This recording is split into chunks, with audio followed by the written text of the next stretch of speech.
For this video, I'm going to use plastic base, resistor, rheostat, electric bulb, wires, spring clips, and 9-volt battery.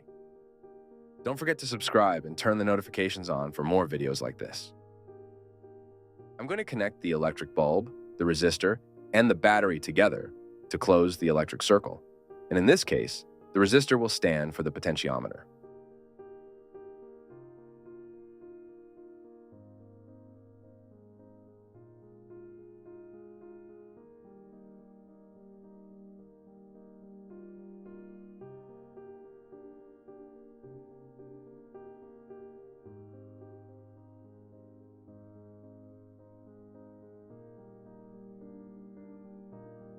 A potentiometer is a 3-terminal resistor with a sliding or rotating contact that forms an adjustable voltage divider.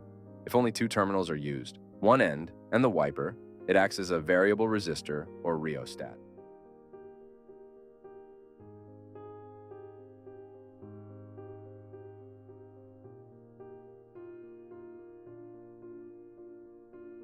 When I touch the potentiometer at point A, the electric bulb will glow with full brightness. When I move from point A to point B, the brightness of the bulb will slowly decrease until it finally goes out at point B. The voltage drops because of the resistor, which the electric current flows through. Halfway between A and B, the power will be half, whereas in point B, the power will disappear and the light will go out.